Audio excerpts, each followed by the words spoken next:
Hello guys, welcome to the second video of the BlueJ plus processing series. So in this video, we are going to create a fruit collector game in BlueJ.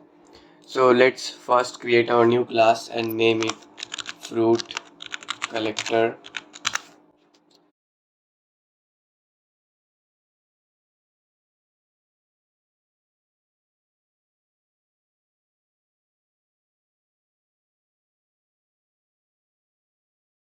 Okay, so let's just test for the sake of it.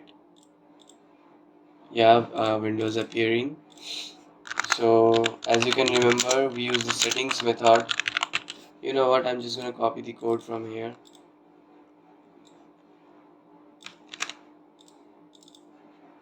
If you have the same class, you can copy, or if you don't have, then you can pause the video and copy the code from here. We don't need this.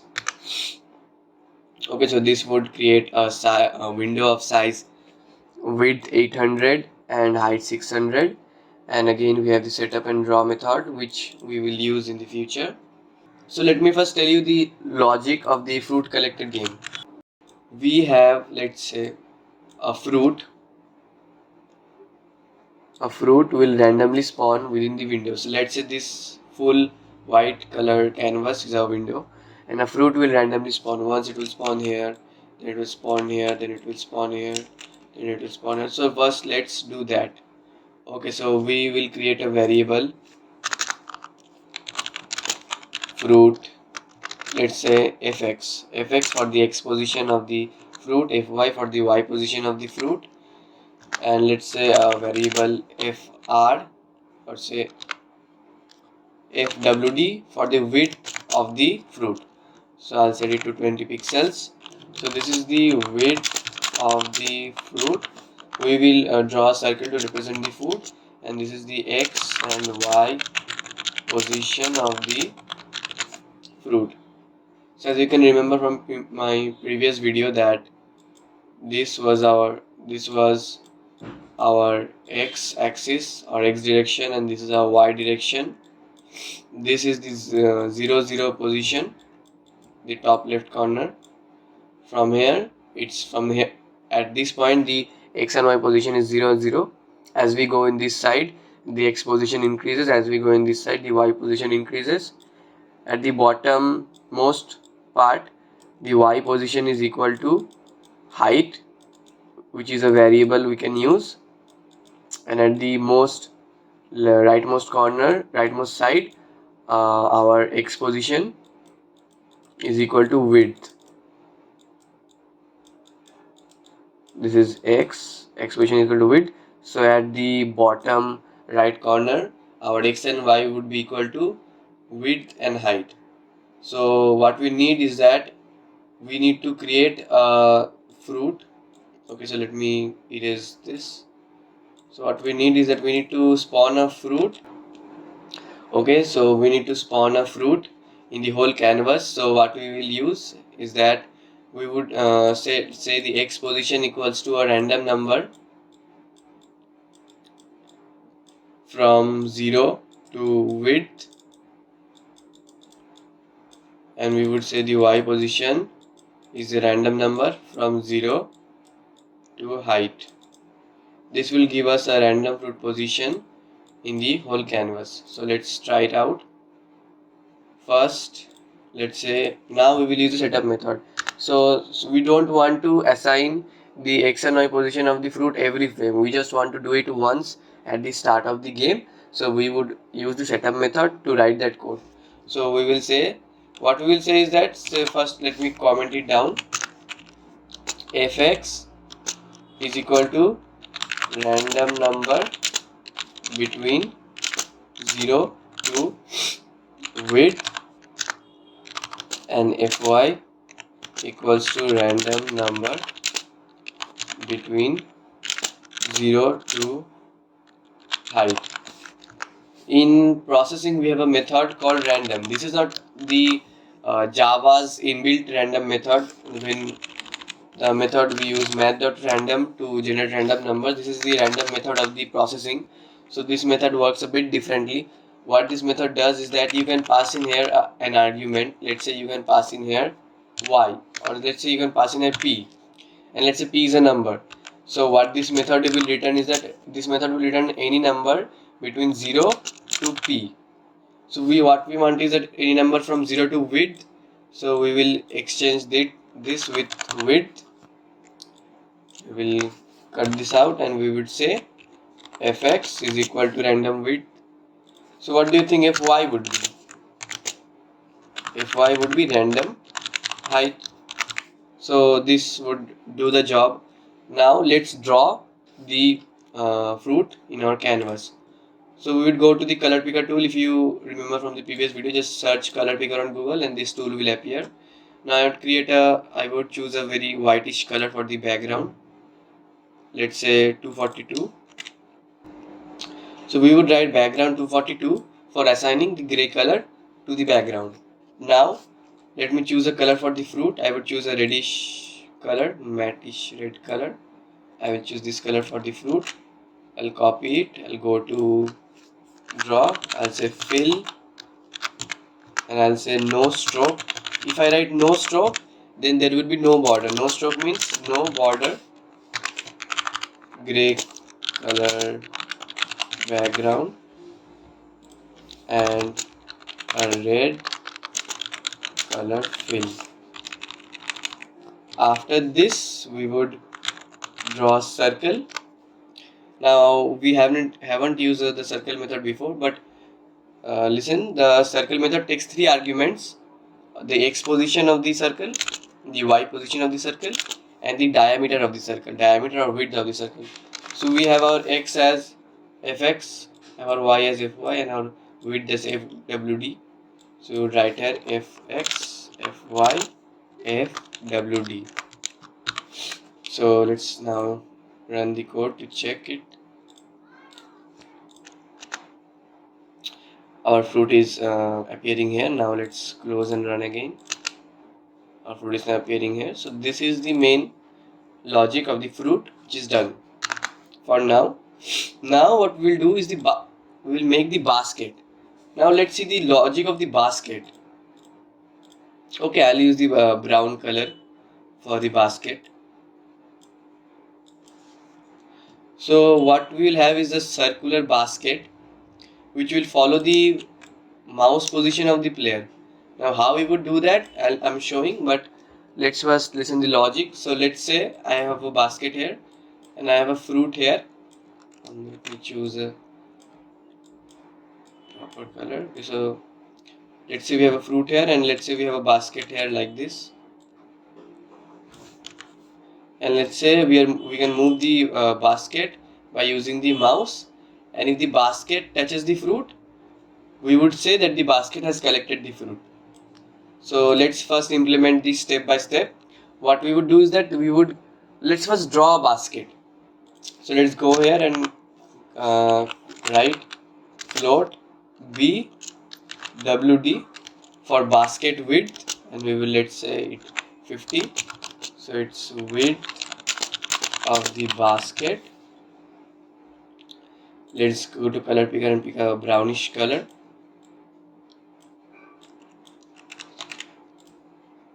Let's say fill the brownish color and we would write circle. For now let's say 200. Let's say the x position is 200 and the y position is 200 and the width is bwd, which is the basket's width. So now let's go and run the code once. As you can see, a random position of the fruit and our basket is at 200. So what now we will do is that, so let me run the code again. So this, as you can see, is our cursor. Okay, so this is our cursor, and what we want is that the brown basket to follow the cursor. We want our basket to follow the cursor, so we would do that exactly now. We would change the x position to mouse x and the y position to mouse y. Now what are mouse x and mouse y? These are inbuilt variables in the processing. The mouse x, the x position of the mouse is stored in the mouse x variable, and the y position of the mouse is stored in the mouse y variable. So now if we go and run the code, you can see my basket follows the mouse. Now if you go outside the window, it won't follow, but inside the window it follows. Okay. So what we want next is that when this basket would collide with the fruit, we want to collect the fruit. Okay. So let's first check the collision logic. Let's say we have two circles, circle A and circle B. Now, how can we make sure that the two circles collide? Okay, how can we check if the two circles collide? What we have is that we have the x and y position. Okay, let me decrease the width a bit. We have the x and y position of this circle. We have the x and y position of this circle. We have the radius of this circle and we have the radius of this circle. Now, how would we check that two circles are colliding? Now, see this one simple thing. Let's say we draw one line. Let's say when two circles are touching, we draw one line from the center to the touching point, and same for the other circle. When the circles are barely touching, just touching, not even crossed. So when the circles are touching, what would be the length of this total line? The length of this total line would be equal to this circle's radius plus this circle's radius, right? Now let's say we have another case where two circles have already collided. Okay. Then what would be the length of this? Okay, so this part is the radius of this circle, and this part is the radius of the second circle, but the remaining part, this part, is less than the radius of this circle. So we can say that when we add the radius of both the circles, if the line joining the circles is less than the sum, let's say when let's say this one, the length of this is L and the length of this is M, and the line joining them is J. Okay, we can say that if J is less than or equal to, if J is less than or equal to L plus M, then we can say that the circle have collided. Now let's take an example where the circle have not collided, this circle and this circle. Okay, so this is the these are the two centers, and let me draw a joining line. This is the radius of circle 1, this is the radius of circle 2. So we can clearly see that the joining point is greater than the sum. So this we can use as the formula for checking if the circles collide. So now let's go and implement this. What we need to check is that, so what is the x position of the first circle? The x position of the first circle is the position of the first circle is fx and fy. Okay, and the position of the second circle is mouse x and mouse y. So what we need to do is that we need to check the distance between them. The distance between them. Let's say we store the distance in a variable called d equals to distance in them. We have to check if d is less than or equal to the radius of first circle, the first circle radius, plus the second radius. So if this condition is true, then we can say that the circles have collided. So what is the first radius? The first radius is FWD by 2 and the second radius is BWD by 2. We can take 2 common and we can write like this: the first circle's diameter plus the second circle's diameter whole by 2. So if this condition is true, we can say that the circle have collided.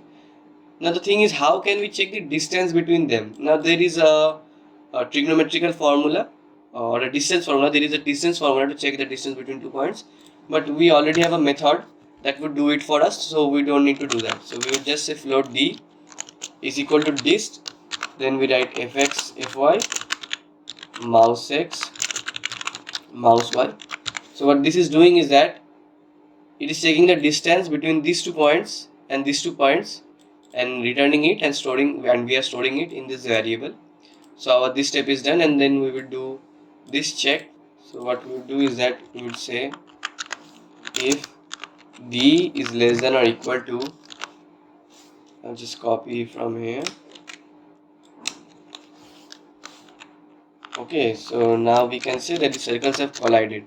Now what will we do if the circles have collided? We would just reset. For now we would reset the position of the fruit.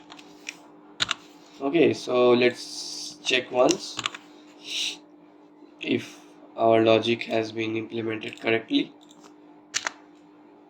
Okay, so moment of truth. Yeah, so it's working. So when we collide the basket with the fruit, or you can say when we collect the fruit, the position of the fruit changes. Now how can we keep track of when the how many fruits we have collected? For that we would create a variable. Let's say we create a variable called int score equals to 0, and then in this if statement, in this checking where we are checking if the fruit has been collected, we are increasing the score by 1. Now the score is increasing, but we need to draw the score. Okay, so we would go here and we would say the field, we will set the field to black color, 0 is for black color, and then we would say let text size of, let's say 26. You can increase and decrease the text size as your choice. And then we would set text. Now this is another method, text. First argument takes what we want to print. Let's say if we want to print hello world, and then it takes the x position and y position of the text. So if we run this code now, you can see in this 200 and 200 position the hello world text had been printed. So let's say we want to print the score somewhere here. Okay, the x position won't be very much, it would be like around 40. I'm just guessing the numbers. And the y position, let's say it would be around 80. Now we would change if it later we find whatever suitable, and we would say score is equal to our score variable. So this, what is setting is that score is equal to our score variable, which is this one. Okay, so let's now run the code and check. Okay, our score can be a little bit higher, but it's working. Yeah, it's working. So let's go and change the score to be a little bit higher. We would just set it to, let's say 50, and I think it's okay now. Yeah, it's fine. So that's all for this video. We'll see you in the next video with some more interesting projects.